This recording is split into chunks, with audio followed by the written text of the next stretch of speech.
Hello, this is Chris. This is my new 2016 Fiat 500X. It's the Trekking Plus Collection 1.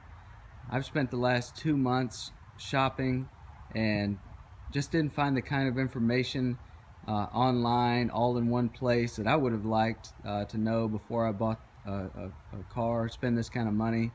So I thought I'd make a little video and let folks interested in this car know some of the things I would have liked to know before I made the purchase. So this is the Collection 1. It's basically top of the line. It has the Beats audio, which is really awesome, and the dual power sunroof. This also has the upgraded paint. This is the Rosso Amore red tricolor, like cherry red. Amore. It's I love it. My little girl loves it. It's about $1,000 option, and I tell you, this car it came off the factory line 19 months ago, and it's been sitting outside in South Carolina for well over a year, and this paint still looks awesome. This has the 18-inch wheels, which look great. The fog lights are really nice. When you turn your blinker on, you're turning, the one will turn on. It seems like when you get close to something on the front, like when you're parking, they both turn on. I'm not sure if there are sensors or how that works, but it does seem to work. The ones with the dual pane sunroof have the black roof, which looks really nice. And just these seats, I love these seats. They just hug you. Nice brown leather. And just to show you the sunroof, they both come open and just look really good. You see, you open the doors and the lights come on. It's really fancy for a $30,000 car. This one's $31,000 list. You see, I have 2 kids. I would say that's one thing that there's not a lot of room in the back or the front. When you have 2 kids, you got to pull the seats up about probably 4 to 6 inches. Less leg room for me when I'm driving than when I do not have the kids, which is not a huge deal. I can live with that. Around the back, this is new. Plenty. Ton of cargo room. However, no spare tire. So that's a new one for me. Underneath here, there's a tire fix kit. We have AAA. That's not going to be a big deal. It's just a little different. Plenty of room though.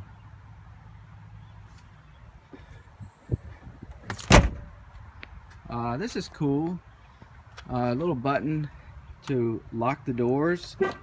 If you have this is on the 2 front doors. Whoop. Don't know what happened there. So if you have your keys in your pockets with the remote entry, just put your hand here and it unlocks the doors if they're locked.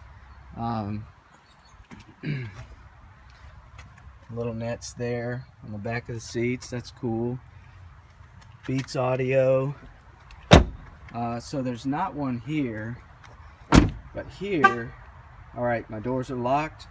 Just put my hand there. They unlocked. If I want to lock it, that's pretty cool. Unlock again.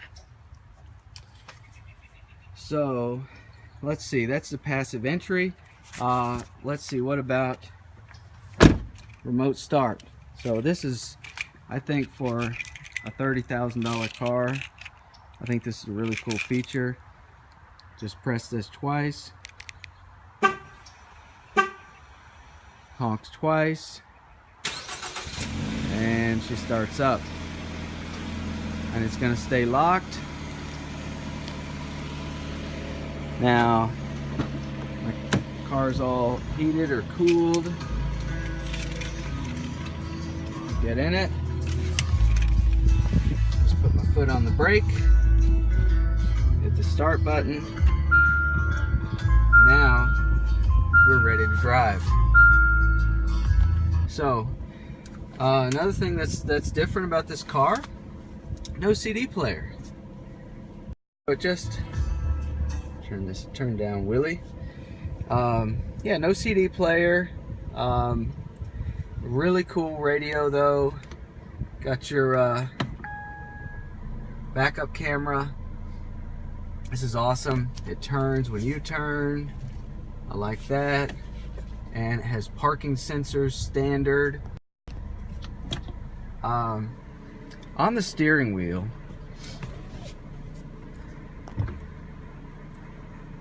turn it off and then turn this stuff back on.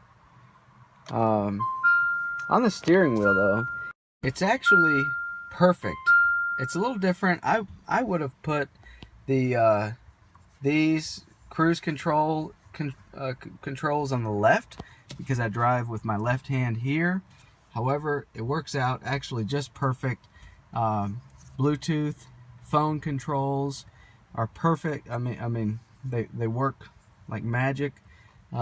These take you through all of everything you need to know about your car. I like, you got tire pressure, oil temp, battery voltage, drive mode. Now right here, this is a really cool feature. When you're passing, turn this baby, put it in a sport mode. It gets so responsive. And when you want to pass, you hit the gas and she goes.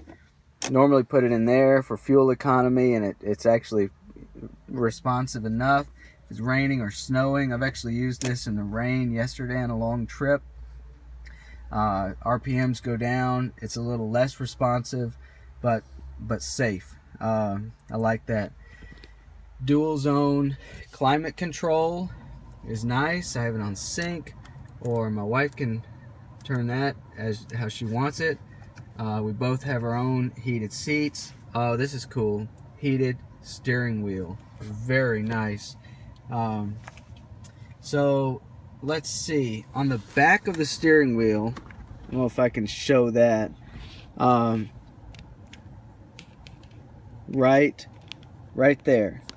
So that's a button for volume up and down, and then that actually turns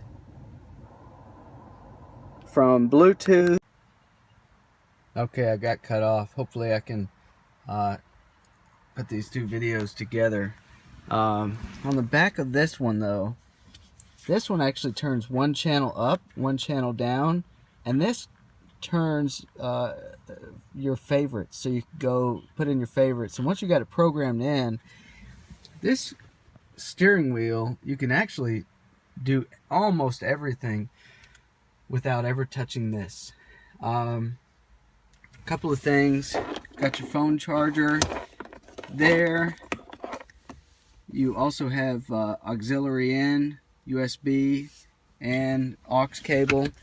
And here, a little bit of storage, it's plenty. Another USB there. This is pretty cool. This is actually cool air will come in through there when you have the AC on. So if you want to put some cold drink or something, that's really nice. That's insulated storage in addition to the normal glove box.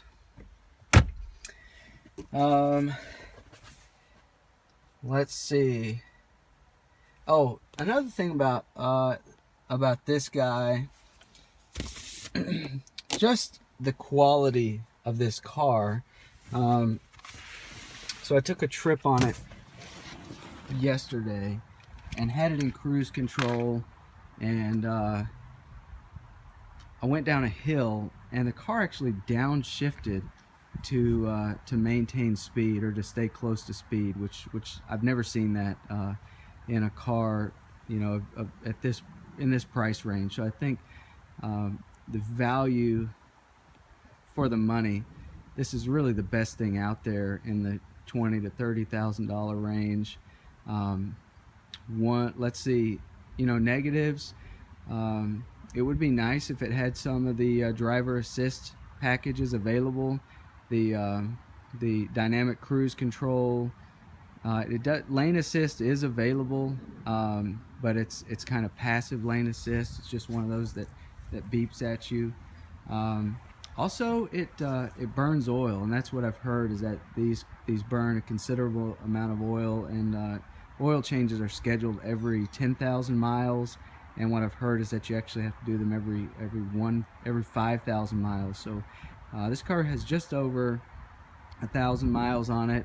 Since it's been sitting for 19 months, I actually changed the oil at 300 miles. It now has 1,000 miles. I actually just put a quart of oil. It was 1 quart down. It does have an engine break-in period that if you get a brand new car, you want to, for the first 60 miles, just drive it very conservatively, and then up to 300 miles after that, drive it between 50 and 55, and give it the gas. Read your owner's manual, but you want to give it the gas once in a while to make the piston rings seat so that it will burn less oil, hopefully no oil. Brand new car, in my opinion, should not burn oil. This one seems to, but for what I'm getting, I'm very happy with this car, and I can put up with a little oil burn. So that's my owner's review. I hope this is helpful. If you buy this car, hope you love it as much as I do.